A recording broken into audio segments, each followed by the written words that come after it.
Real quick before we start today's video, I just wanted to let you all know that I will be running a charity live stream. That'll be June 15th. So it'll be this Saturday, June 15th, starting at 5 p.m. Pacific time. All of the proceeds through this charity live stream will be going directly to Child's Play, a charity that basically seeks to ensure that children in pediatric hospitals and, other welfare areas that involve children basically are able to grow up with a life. They're able to grow up with, having fun and being children and interact with other children through the media of video games and board games and, stuff that we personally, if you're viewing this video, probably really enjoy. So again, I would like to encourage you, that'll be June 15th, this Saturday at 5 p.m. Pacific American time, of course.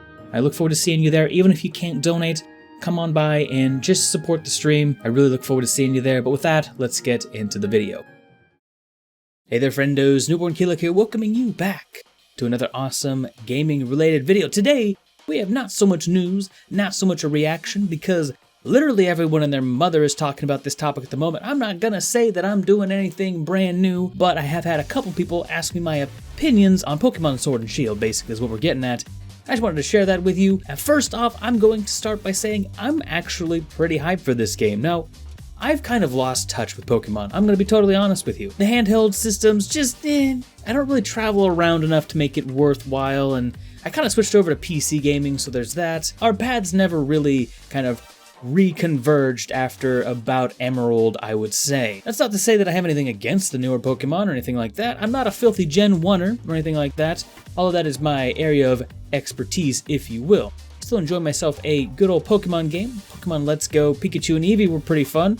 Definitely different from the series, but what I'm trying to say right now is I'm accepting of the new Pokemon formula, accepting of a lot of things Pokemon-wise, if for no reason other than the nostalgia, which is exactly where we're going to start today. So, the big part that really has me hyped in Pokemon Sword and Shield, just as the Nintendo Direct a couple days ago had mentioned, there are just Pokemon wandering around. That's huge. This is what we wanted as, even old-time Pokemon fans. When I was a kid, all I wanted out of Pokemon was just have the Pokemon wander the world. I want an HD, real good-looking home console. You notice they're starting to stack up. All those boxes are being checked right about now. Pokemon game. And, seeing the Pokemon in the world is a great touch as well. And this is it. Pokemon Let's Go Pikachu and Eevee kind of had that. You could see the Pokemon in the world. You couldn't really control the camera, though. It was still, it kind of took you out of it. But Pokemon Coliseum kind of did it, but not really. If you played Pokemon Coliseum, you'd kind of know exactly what I'm talking about. It was the formula was a little bit weird. But they worked with what they had. And to be fair, that was kind of the first home console 3D Pokemon game to come out. But it didn't really fill the boxes that we needed it to. But Pokemon Sword and Shield look like they will, honestly. The wild area looks awesome. It's, again, like I said, it's basically what we always wanted out of a Pokemon game. A home console Pokemon game. And, a lot of the new Pokemon do seem alright. It's going to be pretty nice to see some of the, some familiar faces. Like there was a Charizard. I think Leon, the main, I don't want to say antagonist, he doesn't seem like a bad guy, but the champion of the region does have a Charizard, so there's a nice little nod to the old men like me. Not that old. But it is nice to see my main man Charizard sharing some limelight. I bumped thing like a little while ago. I stopped bumping. So for the order of things, it's just kind of going to be in a random order, vaguely how they were shown during the Direct. But let's talk about the fact you don't have to fly. That's nice. I don't really see any problem with that. Kind of bringing an old mechanic in Fly. It was part of Pokemon games up until someone told me that Sun and Moon did away with it as well, and there was like a fast travel basically, so that's a welcome change in my opinion. You do have to, of course, have been to the city already to fast travel there, as they did make mention in the Direct, but still, kind of bringing that back up to snuff. I do hope that you can still use Fly, to move from a town instead of having to go from, hopefully you can't only go between towns and you can still use the move Fly to fly from, like the wild area back to the main town or something, and then, however you decide to go from there. That would still kind of give Fly some value, but not make it super vital. I just think it would be a good kind of cross-section between the old nostalgic Fly that we all love and not having to wait half the game to be able to fast travel. Bikes are back, so that's good. There's nothing wrong with that. I would assume they would be. After all, we're talking about the wild area, which is a very, very appropriate name, if nothing else. But the wild area does seem pretty massive. The different kinds of weather will affect what kind of Pokemon are there. So overall, I think it's a really, really great idea. I don't know why they called it the wild area. It's just the area between towns. I don't know.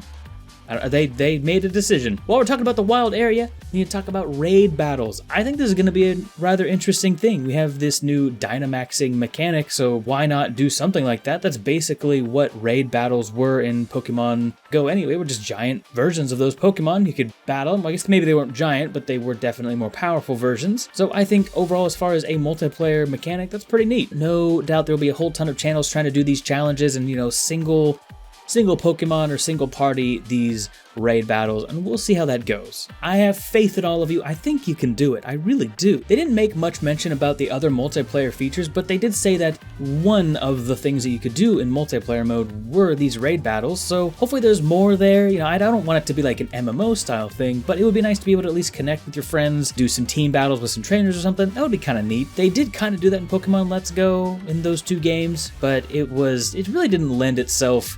The game wasn't really balanced around it, and having a second player just made the whole game even more of a cakewalk than it already was, which it didn't need at all. But given from my interpretation that you'll actually need a second console and a second copy of the game, I'm guessing the multiplayer will be a lot more fleshed out than it was in Pokemon Go. Pokemon Let's Go. Since we were talking about the max raid battles, we should talk about the Dynamaxing as well. It seems like an interesting concept. I honestly think that the fact that they made Dynamaxing a thing will make the bad battles a lot more significant. There's a new mechanic involved with all these badge, whenever you're coming to get your badge in these gyms. Before it was like, just a standard battle, and there weren't like a lot of like people watching a lot of times. Sometimes there were some, but in this region, it's a big deal.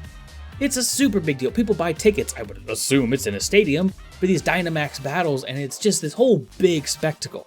Not to mention, usually you can only Dynamax your Pokemon for 3 turns, but here I'm led to believe you can do it permanently, which is incredible. That is a kind of like, no holds barred here, a Pokemon going max power.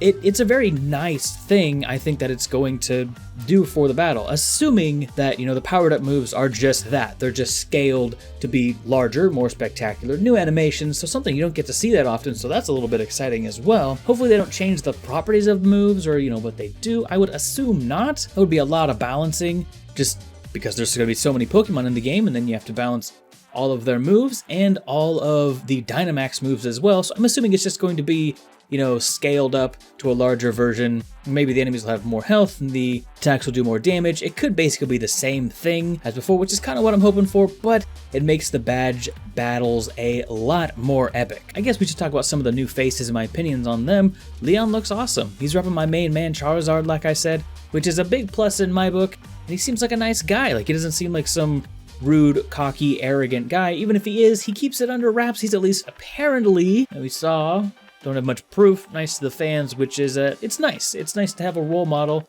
in a game who's doing really well that you would see that. I honestly hope Leon is just a nice guy, but he just happens to be super talented at Pokemon battling. Next, we're introduced to Hop.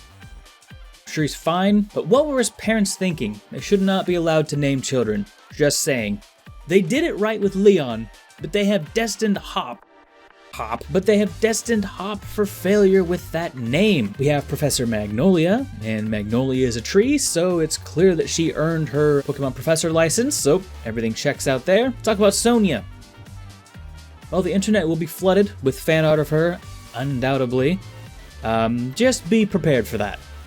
Just be prepared. That's it. Just be prepared. I'm not saying one way or the other, just be prepared. And then we have the final topic of the day, the Legendaries. Now, I rather like the one with the sword, Zacian. Hold on, let me get that name right. Now, I think Zacian, I think Sword Doggo looks pretty great. Honestly, he reminds me of Sif, and then that's a plus. That's a plus. I hope he has a less, tragic backstory than Sif from Dark Souls, but even if he does, hit me in the feels with it. I don't care. I'm fine with that. That's fine. However, Shield Doggo, Zamazenta, I believe, is his name, if I'm not mispronouncing that. But literally, when he got attacked, my first thought was, oh, I hope he blocks it with his face. And he did. So, how are you really supposed to make a shield dog anyway? I guess they did the best with what they had. But now to my total, like, theory crafting section of this, and that's that Zamazenta is probably actually the peak of Pokemon battling defensive evolution, and here's why. When you're playing a Pokemon game, they stand, face, forward. They look at their enemy, and they attack their enemy head on. Most of the time, they do that. So I'm having a shield here, evolution, gold. Peak performance, you may not like it, but this is what peak performance as far as Pokemon battling is. I mean, he's got sturdy legs too, you know, really bunker down and get some defensive power behind his blocks or his face tanks. What I'm saying is they did what they could with what they had. Well done. Anyway, that's going to conclude our video for today. Please let me know your opinions on Pokemon Sword and Shield down below. I'm genuinely interested to know. I think it's going to be a great game. You know, I saw a lot of Pokemon that I recognized just kind of wandering about the world, so that's pretty exciting to me. I mean, always interested to see what the new Pokemon will look like. Always interested to see what kind of creative ideas they come up with, unless they're keys. But no shade. No shade. Anyway, all joking aside, thank you so much for all your support as of late. I really do appreciate it. Hope you have yourselves a wonderful week. Anyway, I'm Newbornkilik, and I will see you in the next one. I'm out.